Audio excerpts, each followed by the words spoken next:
जय हिंद एवरीवन। आप सबका आपके यूट्यूब चैनल राष्ट्रीय सेवा पे स्वागत है। कल गृह मंत्रालय ने यहाँ पर ओसीआई कार्ड होल्डर के लिए एक क्लॉज निकाला है कि उनका ओसीआई कार्ड कैंसिल हो जाएगा अगर they have been jailed for over 2 years. Notification में एग्जैक्ट क्या लिखा है वो भी हम डिस्कस करते हैं। सबसे पहले आपको ये पता हो कि ओवरसीज सिटीजन ऑफ इंडिया जो स्कीम है ये लॉन्च कब करी गई थी एंड ये कौन होते हैं जिनको ओसीआई कार्ड होल्डर्स के लिए यहाँ पर एलिजिबल माना जाता है। OCI scheme was introduced in August 2005। यही महीना था 2005 में इसको इंट्रोड्यूस किया गया था।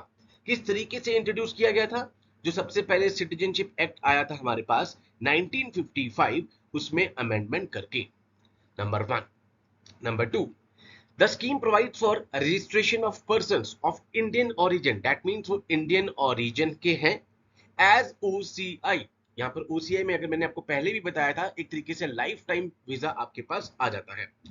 Provided they were citizen of India, वो सिटीजन ऑफ इंडिया हैं ऑन और आफ्टर 26 जनवरी 1950, या तो 26 जनवरी को या उसके बाद वो सिटीजन ऑफ इंडिया हैं या फिर एलिजिबल हैं to become citizen on that date. ठीक है, ये आपको पता हो। नंबर थ्री, एक्सेप्शन जो है यहाँ पे वो आपको पता हो, पाकिस्तान और बांग्लादेश वाला।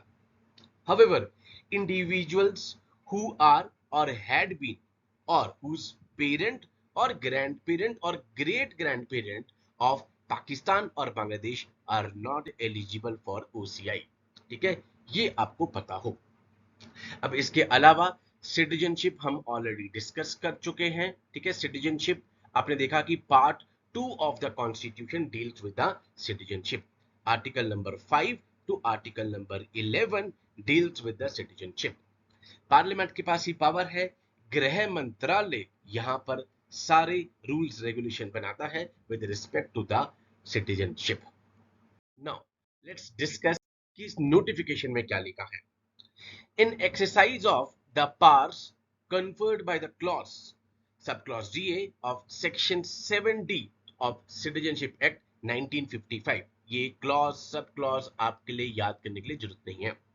The central government hereby states that OCI, Overseas Citizen of India, registration shall be liable to get cancelled। जो आपकी OCI की registration है वो liable होगी cancellation के लिए अगर, अब ये आपके एग्जाम के लिए इंपॉर्टेंट है, when a person has been sentenced to imprisonment for a term of not less than 2 years, number one condition लगाई है यहाँ पे, और has been charge sheeted for an offense entailing punishment of imprisonment for 7 years or more, 7 साल या उससे ज्यादा की, इस केस में आपका OCI कार्ड यहां पर कैंसिल हो सकता है। आपकी OCI रजिस्ट्रेशन यहां पर कैंसिल हो सकती है।